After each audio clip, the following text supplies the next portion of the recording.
Hi everyone, my name is Sophie. I'm 29 years old. I need to tell you about the Sunday dinner that ended everything, because some moments are so perfectly crystalline in their cruelty that they change the entire trajectory of your life. My sister Rachel was visiting from Boston. She'd flown in Friday and Mom had been cooking for 2 days straight. Her famous pot roast, homemade rolls, the works. Rachel was the golden child, the responsible one, the daughter who'd made something of herself, with her MBA and her consulting job and her perfectly highlighted hair. I'd driven over from my studio apartment after closing the coffee shop where I worked weekends. My weekday job was at a nonprofit making $38,000 a year doing community outreach. I smelled like espresso and exhaustion. Rachel was showing everyone photos on her tablet. "This is the property we're looking at in Newton," she said, swiping through images of a renovated Victorian with a wraparound porch. 4 bedrooms, original hardwood, the neighborhood is perfect. "How much?" Dad asked, leaning in with that expression he reserved exclusively for Rachel. Proud, engaged, present. $850,000, Rachel said. "We've been pre-approved, but the down payment is steep. Even with Jacob's signing bonus, we're about $200,000 short of what we'd need for the full 20% down." Mom and Dad exchanged a look. One of those married couple telepathic conversations that happens in 3 seconds flat. "We can help with that," Dad said. I stopped cutting my pot roast. The knife hung suspended over the plate. "Dad, no," Rachel said, but her voice had that practiced protest quality. The kind that means, "Convince me. That's too much." "You're responsible," Mom said firmly. "You've always been responsible. You finished your MBA, you married well, you've built a real career. This is what we've been saving for, to invest in our children's futures when they've earned it." "When they've earned it," I repeated quietly. 5 heads turned toward me like I'd fired a starting pistol. "Something to say, Sophie?" Dad asked. His warmth from 2 seconds ago had evaporated completely. "I was just wondering what the criteria are," I said. My voice stayed level through years of practice. "For earning investment. Rachel has demonstrated fiscal responsibility," Dad said, using his boardroom voice. "She has a career path. She's made smart choices. She's proven she can handle money wisely. And I haven't?" I asked. "You work at a coffee shop," Mom said like I'd confessed to drug trafficking. "You have a degree in environmental science that you're not using. You're 29 and you share an apartment. What exactly have you proven, Sophie?" "I asked for help with my student loans 3 years ago," I said. The pot roast was getting cold on my plate. "I had $47,000 at 7.2% interest. You said no. Because you chose to study something unmarketable," Dad said. "Environmental science. We told you to study business or medicine. You made your choice. You live with the consequences. Rachel's MBA cost $120,000, I said. You paid for all of it. Because Rachel chose wisely," Mom cut in, defensive now. "She chose a degree with ROI. Return on investment, Sophie. Do you understand that concept?" My hands felt very cold. "I asked for $8,000 to take an agricultural business certificate program last year. You said it was a waste of money." "It would have been," Dad said flatly. "Farming? In this economy? You're living in a fantasy world, Sophie. You always have been. Rachel lives in reality. That's the difference. The difference is you decided I was a failure when I was 16, I said quietly, and you've been confirming that decision ever since." "Don't be dramatic," Rachel said. Her first words to me directly all evening. "Mom and Dad are just being practical. When you graduated high school they bought you a car," I said, looking at her. "When I graduated they gave me a Target gift card.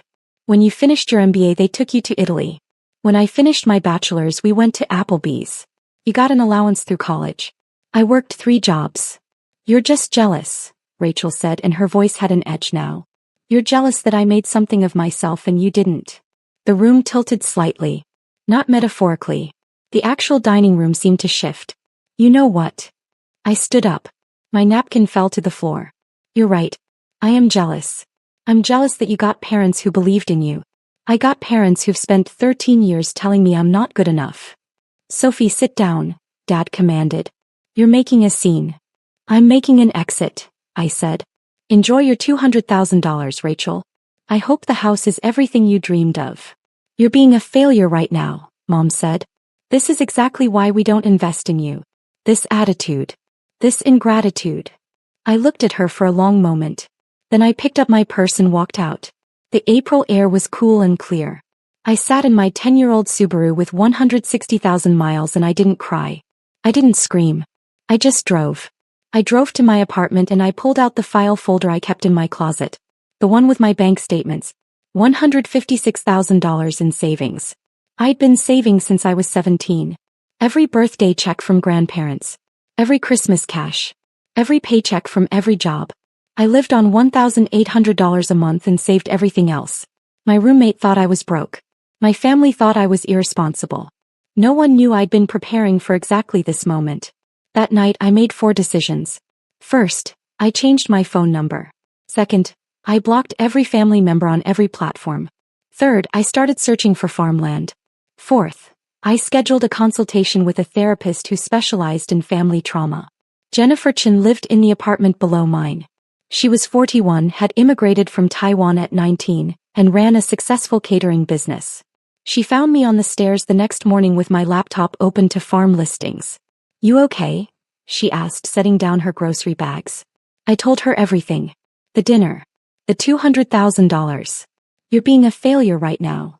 She listened until I finished, then sat down beside me.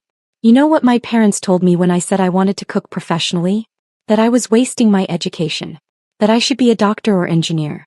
You know what I did?" "What?" "I stopped asking their permission to live my life," she said simply. "Best decision I ever made." "What do you want, Sophie?" "Not what they want. What do you want?" The answer came immediately. A farm. I want to grow food. I want to feed people. I want to work with soil and seasons and make something real. "Then do that," Jennifer said. "You don't need their approval. You never did." 6 weeks later I found it. 55 acres in the valley, 90 minutes from the city where my family lived. The property had been a conventional dairy farm that went bankrupt.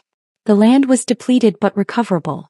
There was a farmhouse from the 1940s that needed everything, a huge barn with good bones, and a smaller outbuilding that could be converted to a farm stand. The price was $420,000. I offered $400,000 cash, close in 30 days. They accepted immediately. I kept my nonprofit job, they let me go remote 3 days a week, and I spent every other moment on that property. I hired soil consultants. I tested every acre. The land was tired, stripped from years of chemical agriculture and overgrazing, but it could be brought back with cover crops, compost, and time. I planted 20 acres in cover crops that first season. Rye, clover, vetch. I let it grow and then tilled it back in, feeding the soil. I read everything. I took online courses. I joined farming forums and attended workshops. Tom Rodriguez, my neighbor 4 miles west, showed up the 3rd week with the tractor attachment I needed. "Heard you're going organic," he said, climbing down from his truck. He was 56, had farmed conventionally for 30 years before transitioning to organic 5 years ago. "Smart move. Market's there if you do it right." "I don't know what I'm doing," I admitted. "Nobody does it first," he said. "I'll teach you. Come by Tuesday mornings. We'll walk my fields. I'll show you what works." So Tom became my mentor. He taught me crop rotation, companion planting, pest management without chemicals. He introduced me to the regional organic farming co-op. He showed me his spreadsheets. What crops brought the best return, which farmers markets were worth the vendor fees, how to calculate true cost of production. "Farming isn't romantic," he said during one of our Tuesday walks. "It's math and biology and weather gambling. But if you're willing to really work, you can make it." I started therapy with Dr. Walsh the same week I closed on the property. She specialized in complex family trauma and estrangement. "Your family's voices are in your head," she said during our 2nd session. "Your mother saying unmarketable. Your father saying fantasy world. Your sister saying jealous. We need to evict those voices and replace them with truth." We worked on evidence folders. I documented everything. Every email I'd sent asking for help that was denied, every achievement they'd ignored, every comparison to Rachel, every dismissal. Not for revenge. For reality. So when my brain tried to tell me I was overreacting, I had proof. Protective expectations, Dr. Walsh called it. They will try to come back when they discover you're successful. We need to prepare boundaries now. I practiced boundary scripts until they felt natural. No is a complete sentence. I'm not available for that conversation. Access is earned, not presumed. The farmhouse transformation took 8 months. I learned to drywall to tile to install windows. I watched YouTube tutorials until 2 a.m. then practiced the next day. The house slowly came back to life. New kitchen, refinished floors, updated electrical, efficient heating. I converted the outbuilding to a farm stand with a commercial kitchen attached. I got licensed for value-added products. I learned to make jam, pickles, pesto, dried herbs. Spring came. Year 1 of actual production. I planted 15 acres in vegetables. Tomatoes, peppers, lettuce, kale, carrots, beets, squash, beans, herbs. I started small with each crop, testing what would grow well. I focused on crops that could be harvested multiple times or had long harvest windows. I hired 2 employees. Marcus, a kid aging out of foster care who needed structure and wages, and Angela, a recently divorced woman in her 50s who needed flexible hours and purpose. I paid them $24 an hour. I taught them everything Tom was teaching me. "Why are you paying us so much?" Marcus asked during his second week. "Because your labor has value," I said. "Because I know what it feels like to not be valued. Because I can afford to, and it's the right thing to do." The first farmers market was in June. I rented a booth space in the town square, the same town where my parents lived, though I didn't think about that at first. I sold out in 3 hours. The second week I brought twice as much. Sold out in 2 hours. By week 4 I had a line before I finished setting up. People loved the quality. Organic, picked at peak ripeness, varieties you couldn't get at grocery stores. I brought heirloom tomatoes in 6 colors. I brought purple carrots and golden beets. I brought herbs so fresh they still had morning dew. "Where has this been all my life?" one woman said, buying her 3rd bag of basil. "Right here," I said. "Just getting started." I added 3 more farmers markets. I started a CSA program, Community Supported Agriculture, where people could subscribe for weekly produce boxes. I got 30 members the first season, then 50, then 80. The farm paid for itself that first production year. Just barely, but it did. Year 2 I expanded to 30 acres in production. I added cut flowers, zinnias, sunflowers, dahlias. I added strawberries and raspberries. I started supplying 3 local restaurants with specialty produce. I hired 2 more employees. The farm stand stayed open 3 days a week and people drove from 40 miles away. I added bees with Tom's teaching. 12 hives that first year. The honey sold for $16 a jar and I couldn't keep it in stock. I added chickens for eggs. Pasture-raised, mobile coops that I moved weekly. The eggs had deep orange yolks and sold for $8 a dozen. I had a waiting list. The farm grossed $280,000 that second year. After expenses and payroll, I cleared $125,000 profit. I was 27 and I owned my land outright. I was feeding hundreds of families. I employed 6 people at fair wages. And my family had no idea. 2 years and 4 months after that Sunday dinner, my father drove past my farmer's market booth. He was running errands in town, his town where he'd lived for 30 years, and he saw the crowd. 50 people deep waiting for organic produce. He got curious. He walked over. My booth had a banner, Riverside Organic Farm, Sophie Chin, proprietor. He stood at the edge of the crowd for 5 minutes watching me. I didn't see him. I was busy helping customers, weighing tomatoes, making change, laughing with regulars who came every week. Mrs. Patterson was telling me about her grandson who wanted to be a farmer. "You're such an inspiration," she said. "A young woman running this whole operation. My grandson asks about you constantly. Tell him to come by the farm," I said. "I do workshops for young people interested in agriculture." Then I looked up and saw him. My father. Standing at the edge of my market booth. His face was a complicated mix of shock and something else I couldn't identify. Our eyes met. I finished with Mrs. Patterson. I helped 3 more customers. My hands stayed steady through training and practice. Finally, the line cleared temporarily and he approached. "Sophie," he said. "Can I help you?" I asked pleasantly, professionally. The same voice I used with every customer. "This is yours." He gestured at the booth, the produce, the banner. "Yes." "I don't understand," he said. How did you buy and build a successful farm?" I finished for him. "About 2 years ago." "With what money?" The question came out sharp, suspicious. "Mine," I said simply. "I saved for 8 years. Bought 55 acres cash. Built a business." A customer approached with beets and carrots. I weighed them, made small talk about roasting methods, accepted payment. My father waited, visibly struggling with what to say. How much is this place worth? He finally asked. The property appraised at $2.9 million 3 months ago, I said. The business grossed $280,000 last year. This year's tracking higher. His face went pale. Literally pale. That's impossible. It's documented, I said. Tax returns. Bank statements. Appraisal letters. All very possible.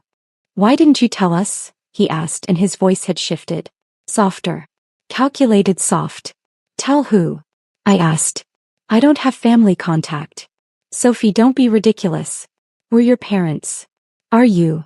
I asked quietly. Another customer approached and I held up one finger. One moment, please. I helped them select lettuce varieties, explained the difference between Butterhead and Romaine, sent them off happy. We should talk, Dad said when I turned back. Somewhere private. We're talking now, I said. I have a business to run. This is clearly not the place, he said, glancing at the crowd. Come to the house. Tomorrow. We'll have dinner. We'll discuss this properly. No, I said. The word landed between us like a stone in still water. Excuse me. His voice had the edge now. The authority voice. I said no, I repeated. I'm not available for that. I'm your father, he said. You can't just refuse. I can actually, I said. I have been. For 2 years. His jaw worked. Your mother has been sick over this. She's been worried sick about you. Then she should have thought about that before she called me unmarketable and ungrateful, I said evenly. Before you gave Rachel $200,000 and told me I was living in a fantasy world. We can explain that, he started. You already did, I said. At dinner. Very clearly. Rachel was responsible. Rachel earned investment. I was a failure. You were explicit. We were trying to teach you accountability, he said. A laugh escaped before I could stop it. Not bitter. Just amazed. You gave your other daughter $200,000 and you call that teaching me accountability? Rachel had proven herself, he said. So have I said quietly. I just didn't need your approval to do it. Marcus appeared beside me with a crate of tomatoes to restock. Boss, we're running low on the heirlooms. Thanks, Marcus. I'll get more from the truck. I turned back to my father. I need to get back to work. Was there anything else? This conversation isn't over, Dad said. Actually, it is, I said. Have a nice day. I walked to my truck, got more tomatoes and returned to the booth. When I looked back, he was gone. My phone rang 15 minutes later. Unknown number. I let it go to voicemail. The voicemail was my mother. Sophie, your father just told me we need to talk immediately. This is unacceptable. You've been lying to us for years. Call me back right now. I deleted it. The second call came an hour later. Rachel's number. I watched it ring through. Her voicemail. Sophie, what the hell? Dad is freaking out. Mom is crying. You own a farm? You never said anything. We're family. You owe us at least an explanation. Call me back. I blocked her number. The email arrived that evening. Subject line, we need to talk urgent. From my father. 3 paragraphs about how they deserved to know what I was doing with my life. How family doesn't hide things from family. How I was being selfish and childish. I archived it without responding. Tom found me checking irrigation that evening, watching the sun set over 30 acres of growing vegetables. You all right? He asked. My father discovered the farm today, I said. At market. Tom nodded slowly. How'd that go? He's upset I didn't tell them, I said. That I've been lying for 2 years. You haven't been lying, Tom said. You've been living. There's a difference. They want to talk, I said. They want explanations. And what do you want? Tom asked. To keep doing this, I said, gesturing at the fields. Without them in it. Then that's your answer, Tom said simply. He paused. You know, when I transitioned to organic, my brother said I was an idiot. Said I'd lose the farm within 2 years. Said I was throwing away our family legacy. He smiled slightly. Haven't spoken to him in 7 years. Farm's never been more profitable.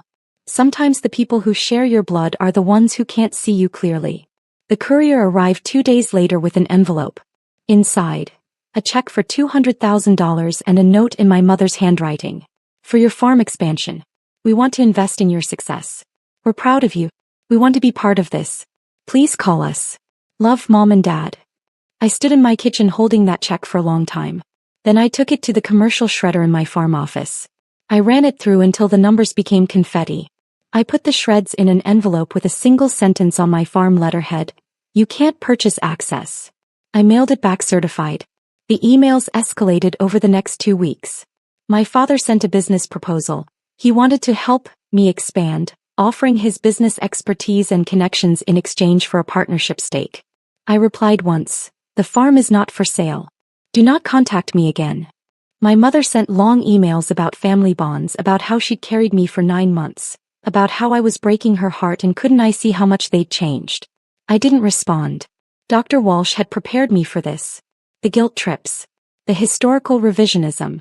The sudden claims of pride after years of dismissal. "They want access to your success," Dr. Walsh said during our session. "Not reconciliation with you." Notice how the contact started only after they discovered what you'd built. Rachel tried a different approach. She sent photos of us as kids. Birthday parties, Halloween costumes, summer vacations. "Remember when we were close?" she wrote. "Don't throw away our whole relationship over money. I miss you. I'm sorry if I didn't stand up for you enough. Can we please talk?" I stared at those photos for a long time. Then I wrote back, the only message I'd send: "We were never close, Rachel. We were cast in roles. You were the success. I was the failure. I don't want to play anymore. I hope your house is everything you wanted. I hope you're happy. But I'm happy too, and I built this without you. I'm keeping it that way." She didn't respond. Week 3 after the market discovery, my father showed up at the farm. The gate camera chimed at 7 a.m. on a Saturday. I watched him on my phone from inside the farmhouse. He stood at the entrance looking at my sign: "Riverside Organic Farm, private property, no trespassing." He pressed the intercom. "Sophie, I know you're there. I just want to talk. 5 minutes. Please." I pressed the button. "Leave." "I drove 90 minutes, he said. "You can give me 5 minutes." "You had 29 years, I said. "You used them poorly." "I'm sorry," he said, and his voice cracked slightly. "Your mother and I are both sorry. We made mistakes. We can fix this." "No," I said. "You can't. You told me I was living in a fantasy world. You called me unmarketable. You gave Rachel $200,000 and called me a failure at the same dinner. Those aren't mistakes. That's who you chose to be. We want to make amends," he said. "We want to invest in you now. We see what you've built. We're proud." "You're impressed," I corrected. "There's a difference. Pride would have been supporting me before I succeeded. This is just opportunism." "That's not fair," he said. "Neither was that Sunday dinner," I said. "Neither were 13 years of telling me I wasn't good enough. I'm done keeping score. I'm just done." "We're family," he said, and the desperation was clear now. "No," I said quietly. "Tom, who taught me farming, is family. Jennifer, who believed in me, is family. Marcus and Angela, who work beside me, are family. You're just people who hurt me consistently until I left." I turned off the intercom. I watched him stand there for 14 minutes. Then he got in his car and drove away. The voicemails continued. 23 from my mother over 2 weeks. Escalating from gentle to angry to desperate. "How can you do this to us? Your father's blood pressure is through the roof. We made mistakes, but this is cruel." I blocked each new number. My sister showed up at the farmer's market 4 weeks after my father's first sighting. I saw her before she saw me, scanning the booths looking for mine. When she found it, she stood at the edge of the crowd for a long time just watching. I helped customers. I laughed with regulars. I gave advice on pest control for home gardens. I packed produce and made change and built the community I'd created. Finally, Rachel approached during a lull. "Sophie," she said. "Rachel. Your booth is impressive," she said. "This whole operation. Thank you." "I didn't know you had it in you," she said, and I don't think she meant it the way it sounded. But that's how it landed. "Neither did they," I said. "That was the problem." "They're devastated," Rachel said. "Mom cries every day. Dad barely eats. They just want to talk to you. They want access to my success," I said. "It's not the same thing." "That's not fair," Rachel said. "They made mistakes, but they're trying to fix them now. They're trying to benefit from what I built without them," I said. "There's a difference." "I don't understand why you're being so stubborn," Rachel said, frustration bleeding into her voice. "So they didn't support your farm dream. So what? You succeeded anyway. Why can't you just accept their apology and move on? I looked at her for a long moment. You got $200,000 for being responsible. I got called a failure for asking for help with student loans. You got Italy for your MBA. I got Applebee's for my bachelor's. You got a car for high school graduation. I got a Target gift card.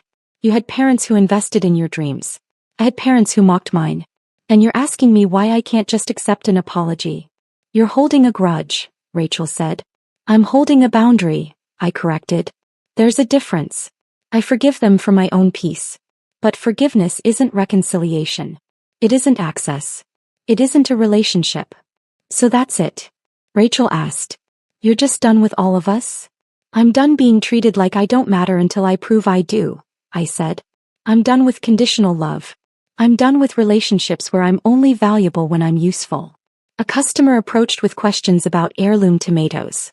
I turned away from Rachel and helped them select varieties, explained growing techniques, sent them off with growing tips written on the back of my business card. When I turned back, Rachel was gone. Month 6 after the discovery, a journalist contacted me. She was writing a feature on young farmers revolutionizing local food systems. Someone had recommended my operation. I agreed to the interview. I showed her the fields, the farm stand, the community kitchen. I explained my business model, my commitment to fair wages, my belief in feeding people good food at fair prices. How did you get started? She asked. I told her the truth. Not all of it, but enough. My family didn't believe in this dream, I said. They thought farming was impractical. They invested heavily in my sister's conventional career path and told me I was wasting my potential. So I saved for years, bought land, and built this without their support or knowledge. Are they proud now? She asked. I thought about that. They're impressed. Which isn't the same thing. Pride would have been believing in me before the appraisal came back at $2.9 million. The article ran in the regional Sunday magazine. Feeding the Future: How Young Farmers Are Rebuilding Local Food Systems. My story was the centerpiece. 4 pages with photos of the fields, the farm stand, me harvesting tomatoes with Marcus and Angela. The article mentioned the family dynamic briefly, tastefully. But enough.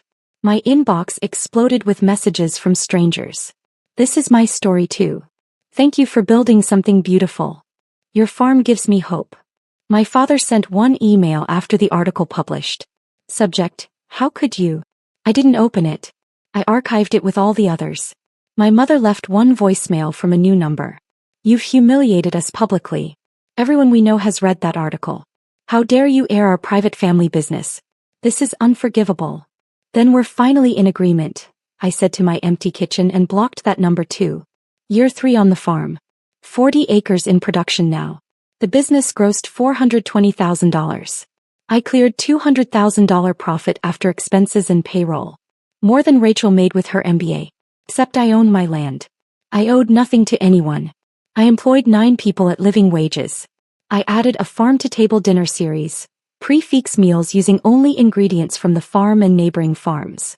They sold out within hours of announcement. People drove 2 hours to eat at communal tables in my barn under string lights. I started hosting school field trips. Kids learned where food came from, put their hands in soil, harvested vegetables to take home.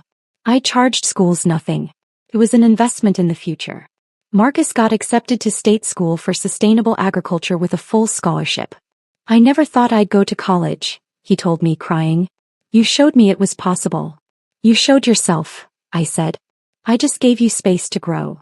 Angela became my farm manager.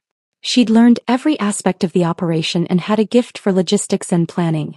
I forgot I was capable, she told me once. My ex-husband told me I was useless for so long I believed it. You reminded me I'm not.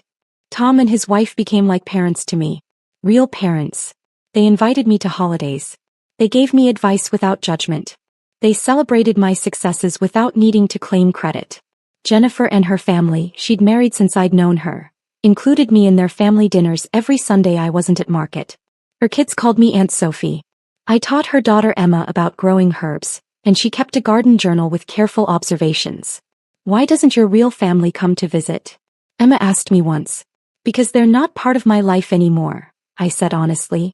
Did they do something really bad? They did lots of small hurtful things for a very long time, I said. Until I realized I was happier without them. That's sad, Emma said thoughtfully. But also, you seem really happy here. I am, I said. Happier than I've ever been. Dr. Walsh and I had reduced our sessions to monthly check-ins. You've done remarkable work, she said during our last session of year 3. You've built not just a business but an entire life on your own terms. I still get sad sometimes, I admitted. About what I wish they'd been. Grief for what should have been is normal, she said. Healthy even. You can mourn the family you deserved and still maintain boundaries with the family you got. Those aren't contradictory. One evening in late October I got a letter. Actual paper, actual stamps. My father's handwriting on the envelope. I sat on my porch for 20 minutes before opening it. The sun set over 40 acres of harvested fields. The season was ending. The ground was resting. The letter was 5 pages. Handwritten. It started with, Dear Sophie, and ended with, Your father who loves you. In between, it said many of the things I'd needed to hear at 16, at 23, at 26. It acknowledged the favoritism. It admitted the cruelty of that Sunday dinner. It recognized years of dismissal and comparison. It apologized. It also asked, carefully, humbly, if we could rebuild something. Not what was, but something new. Something honest. I read it 4 times. Then I wrote back. 2 pages. Thank you for this letter. I've waited a long time for these words. I believe you're sincere. I believe you have regret. But I need you to understand something. Forgiveness isn't reconciliation. I forgive you. I genuinely do. I've worked too hard for my peace to carry anger. But forgiveness doesn't mean I want you back in my life. I've built something here that works. I've built a family that sees me. I've built a success that's mine that I don't need to prove or defend. Maybe someday that changes. Maybe in 5 years or 10 years we can have coffee and talk about farming. But not today. Not this year. Possibly not ever. I need you to respect that this is my choice. The gate stays closed. The numbers stay blocked. This boundary stays firm. I hope you understand. I hope you find peace with it. But this is my life and I'm keeping it. I signed it Sophie, and mailed it without a return address. Year 4. 50 acres in production. The business broke $500,000 in revenue. I bought an adjacent 20 acres for expansion. The farm supplied 7 restaurants now, ran 3 farmers markets, maintained a CSA with 150 members, hosted monthly farm dinners, ran educational workshops and employed 14 people. I was written up in state and national farming magazines. Young Farmer of the Year finalist. Invited to speak at conferences about sustainable agriculture and fair labor practices. I bought my employees health insurance. I started a profit-sharing program. When Angela's daughter needed braces, I gave her an interest-free loan. You don't have to do this, Angela said, crying. Family takes care of family, I said. Your family.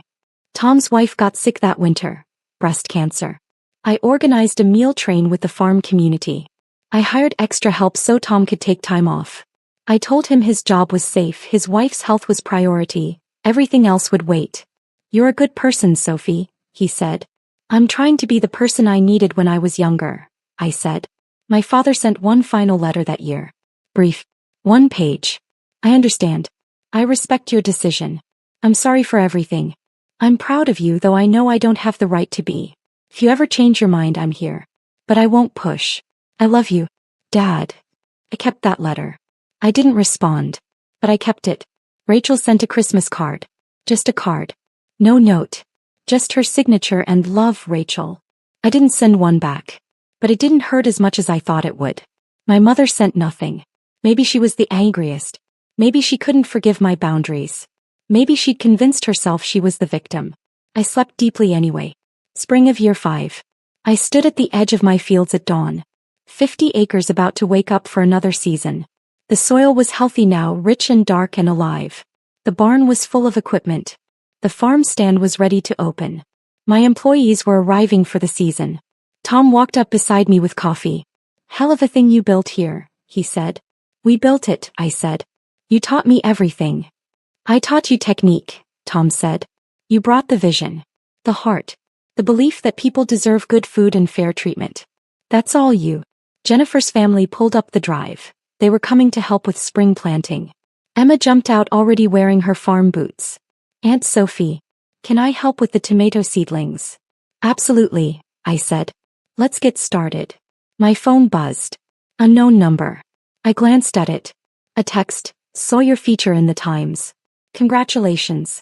You've built something incredible. I'm sorry we weren't there for it. I understand why you've stayed away. I would have too. Be well, Rachel. I read it twice. Then I typed back, thank you. I hope you're well too. She responded, I am. Take care of yourself, Sophie. I set the phone down. Everything okay? Tom asked. Yeah, I said. Everything's okay. And it was. The sun rose over my fields. My chosen family gathered around me. The season stretched ahead full of possibility. The soil was ready. The seeds were ready. I was ready. Keep the farm. I keep my boundaries. I keep the peace I built with my own 2 hands. The gate code doesn't change. Most numbers stay blocked. The life I built stays mine. And the vegetables? They keep growing. The tomatoes ripen in 6 colors.